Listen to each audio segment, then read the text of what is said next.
Hello hello hello hello.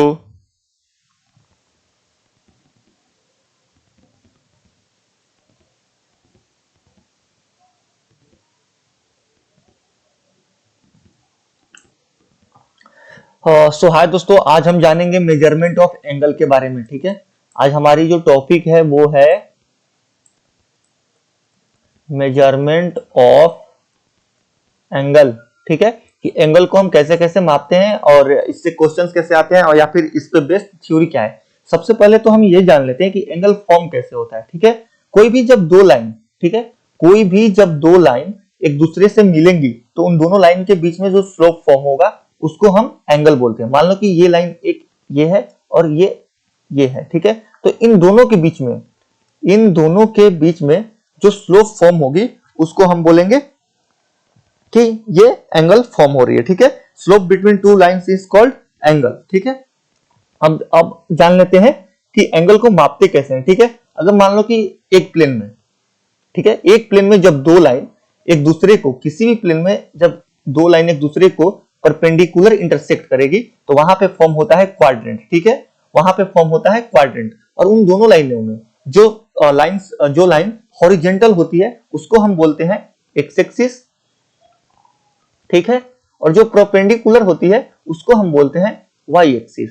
ठीक है, अब ये कोऑर्डिनेट ज्योमेट्री का चैप्टर है तो उसमें हम देख लेंगे इन चीजों को, लेकिन अभी थोड़ा सा यहाँ पे ओवरव्यू ले लेते हैं कि एंगल को मापते कैसे। ठीक है, जब भी हम एक्स एक्सिस से एंटी क्लॉक यानी कि एक्स एक्सिस से ऊपर की ओर जाएंगे तो हमेशा जो एंगल होगा उसको पॉजिटिव हम मान करके चलते हैं, माने एंगल पॉजिटिव मापते हैं। ठीक है, और जब भी हम एक्स एक्सिस से नीचे की ओर आएंगे यानी कि क्लॉकवाइज तो हम हमेशा एंगल को क्या बोलते हैं निगेटिव लेंगे। जैसे एग्जांपल के लिए कि हम जानते हैं कि ये जो क्वाड्रेंट है फर्स्ट क्वाड्रेंट वो 0 से 90 डिग्री के बीच में है। ठीक है, तो यहां जो एंगल बन रहा है, मान लो कि ये लाइन एक्स एक्सिस के साथ एंगल बना रही है तो ये जो एंगल होगा मान लेते हैं इसको 45 डिग्री, तो हमेशा ये 45 डिग्री पॉजिटिव में होगा और नीचे जो एंगल होगा 45 डिग्री वाला वो हमेशा निगेटिव में होगा। ठीक है, तो ये तो रहा हमारे एंगल के बारे में। अब देख लेते हैं कि एंगल की बेसिकली यूनिट्स क्या क्या होती है।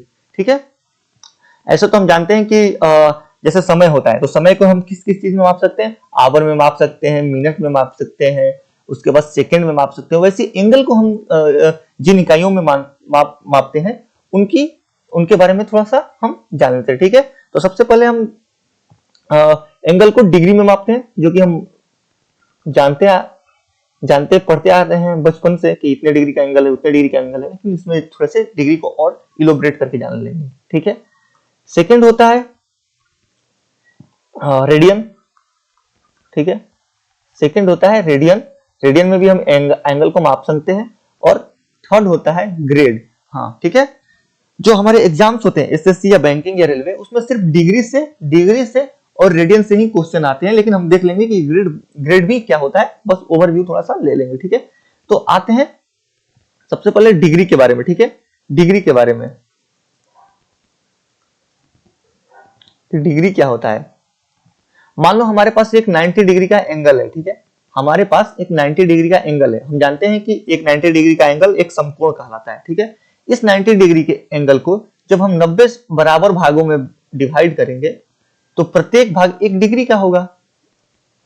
ये तो कॉमन सी बात है कि जब 90 डिग्री को हम 90 बराबर भागों में बांटेंगे तो प्रत्येक भाग 1 डिग्री का होगा। ठीक है, अब यहां से अगर हम 1 डिग्री उठा करके यहां से, ये तो मतलब 1 डिग्री से बड़ा ही होगा, आई थिंक 30-45 डिग्री के आसपास होगा, लेकिन मान करके सपोज करके चलते हैं कि 1 डिग्री का है। ठीक है, इस 1 डिग्री को जब हम 60 बराबर भागों में डिवाइड करते हैं तो प्रत्येक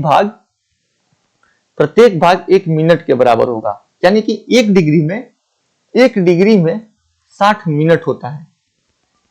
1 डिग्री में 60 मिनट होता है।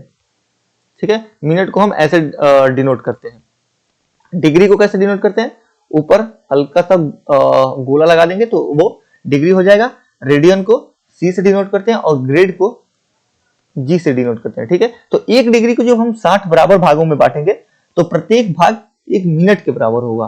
और यहां से अगर 1 मिनट हम उठा लिए, यहां से 1 मिनट अगर हम उठा लिए और इसको 60 बराबर भागों में बांट दिए तो प्रत्येक भाग 1 सेकंड के बराबर होगा। ठीक है, माने कि सेकंड को ऐसे डिनोट करते हैं, माने कि 1 मिनट में 60 सेकंड होता है, 1 डिग्री में 60 मिनट होता है। तो इन अगर हम दोनों निष्कर्षों से जाएं तो 1 डिग्री बराबर 3600 सेकंड हो जाएगा। ठीक है ना। जब भी हम डिग्री से मिनट की ओर जाएंगे तो 60 से मल्टीप्लाई कर देंगे। जैसे हमारे से क्वेश्चन पूछ दिएगा कि 4 डिग्री में, ओफो 1 मिनट और, जैसे हमारे से क्वेश्चन पूछ देगा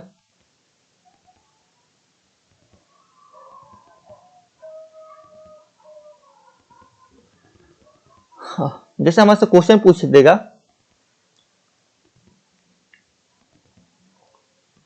कि 4 डिग्री में कितने मिनट्स होते हैं, ठीक है, 4 डिग्री में कितने मिनट्स होते हैं। तो जब भी हम जाएंगे डिग्री से मिनट्स की ओर तो 60 से मल्टीप्लाई कर देंगे। तो 4 गुने 60 बराबर 240 मिनट। लेकिन जब भी हम 240 से डिग्री की ओर आएंगे तो सॉरी 240 मिनट है, मिनट से डिग्री की ओर आएंगे तो इसको 60 से डिवाइड कर देंगे। ठीक है, ये तो रहा डिग्री के बारे में। ठीक है, अब आ जाते हैं, थोड़ा सा जान लेते हैं रेडियन के बारे में कि रेडियन क्या होता है। रेडियन क्या होता है, जैसे से अगर हमारे पास एक सर्कल है, ठीक है,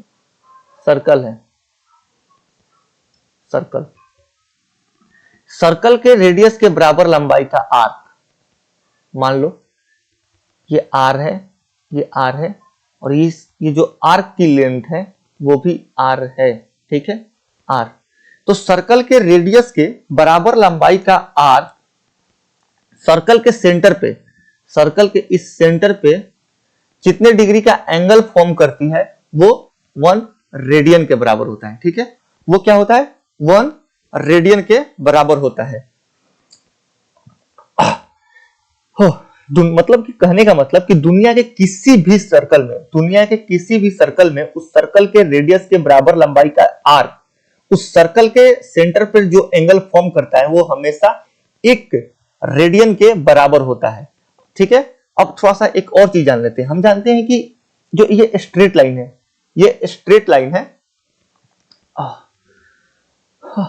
जो ये स्ट्रेट लाइन है, इस पे अगर हम एक ओर का एंगल देखें तो वो 180 डिग्री का होता है। इस पे अगर हम एक ओर का एंगल देखें तो इस सेंटर पे 180 डिग्री का एंगल फॉर्म करता है और दोनों ओर देखें तो 360 डिग्री का एंगल फॉर्म होता है। यानी कि जब हम इस पे चलेंगे तो जो यहां पे एंगल फॉर्म होगा वो क्या होगा, इस बिंदु पे, इस सेंटर पे 360 डिग्री का। वैसे हम इस सर्कल में देखें तो जब हम इस पे चलेंगे 2 पाई आर यूनिट, क्योंकि हम जानते हैं कि सर्कल के जो पेरीमीटर होता है वो 2 पाई आर होता है, तो और पेरीमीटर ही तो होता है लेंथ ऑफ एक्सटर्नल बाउंड्री। तो जब हम एक्सटर्नल बाउंड्री पे चलेंगे यानी कि 2 पाई आर यूनिट चलेंगे तो 2 पाई आर यूनिट यहाँ पे जो एंगल फॉर्म करेगा वो 360 डिग्री के बराबर होगा। यानी कि 2 पाई आर यूनिट यहाँ पे जो एंगल फॉर्म करेगा वहां वो 360 डिग्री के बराबर होगा। तो जो एक यूनिट यहाँ पे एंगल फॉर्म करेगा वो होगा 360 डिग्री बटे 2 पाई आर। ठीक है, अब हम जानते हैं कि पाई रेडियन जो होता है वो 180 डिग्री के बराबर होता है। तो 360 डिग्री जो होगा वो 2 पाई रेडियन के बराबर होगा। तो यहाँ पे इसको हम 2 पाई रेडियन भी तो लिख सकते हैं ना, या फिर इसको हम लिख सकते हैं 2 पाई रेडियन बटे 2 पाई आर। लेकिन हम जानते हैं कि एंगल जो यहाँ पे फॉर्म हो रहा है वो तो आर यूनिट फॉर्म कर रहा है, तो हमें आर यूनिट फाइनली चलना है। तो जब यहां से हम आर यूनिट चलेंगे तो फाइनली जो एंगल बनेगा बटे 2 पाई आर, तो वो बनेगा, कट जाएगा ना ये, 1 रेडियन के। ठीक है, तो यहां से भी हम देख सकते हैं कि आर यूनिट फाइनली जो एंगल बनाया वो 1 यूनिट का बनाया। यानी कि एक रेडियन का बनाया, ठीक है। आर यूनिट एक रेडियन का बनाया। अब हम जानते हैं कि इक्वेशन में किसी एक चीज से मल्टीप्लाई या डिवाइड हम कर सकते हैं। तो मान लो इसके दोनों ओर 2 पाई से मल्टीप्लाई किए तो 2 pi R unit 2 pi radian 2 pi radian angle 2 pi radian के बराबर हो जाएगा।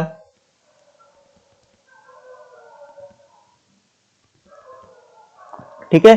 अब देखो यहां से 2 पाई आर जो है वो 360 डिग्री के बराबर है, 360 डिग्री के बराबर है। तो यहां से 2 पाई रेडियन बराबर हो जाएगा 360 डिग्री के।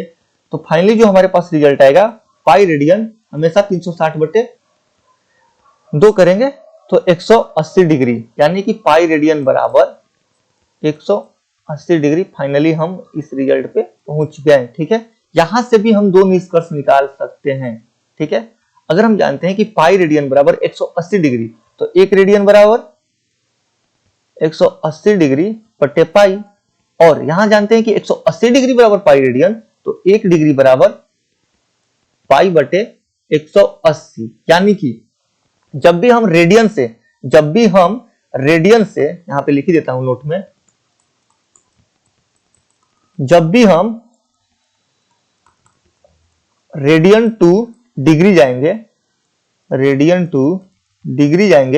तो दिए गए वैल्यू को हमेशा क्या करना है, 180 डिग्री बटे पाई से मल्टीप्लाई करना है। और जब हम डिग्री टू रेडियन आएंगे, तो हमेशा क्या करना है, दिए गए वैल्यू को पाई बटे 180 से मल्टीप्लाई करना है। यानी नेक्स्ट पेज ले लेता हूं, जैसे लिख देता हूं यहां पे रेडियन टू डिग्री, तो मल्टीप्लाई किससे करना है, 180 डिग्री बटे पाई से, और डिग्री टू रेडियन जाना है तो मल्टीप्लाई किससे करना है, पाई बटे 180 डिग्री से। अब जैसे क्वेश्चन आ गया कि 4 पाई बाई 3 को डिग्री में चेंज करें, तो हम जानते हैं, यहां पे पढ़ चुके हैं कि 4 पाई बाई 3 यानी कि पाई लगा है तो ये रेडियन में है, ऑब्वियस सी बात है। तो जब भी हम रेडियन से, हम बोल चुके हैं कि रेडियन से जब डिग्री में जाएंगे तो 180 बटे पाई से मल्टीप्लाई करेंगे। तो जब 4 इंटू पाई के जगह पे 4 पाई बाई 3 को जब डिग्री में कन्वर्ट करेंगे तो 180 डिग्री बटे पाई से पाई कटेगा, 3 से 60, यानी कि 240 डिग्री। ठीक है। दूसरा क्वेश्चन लेते हैं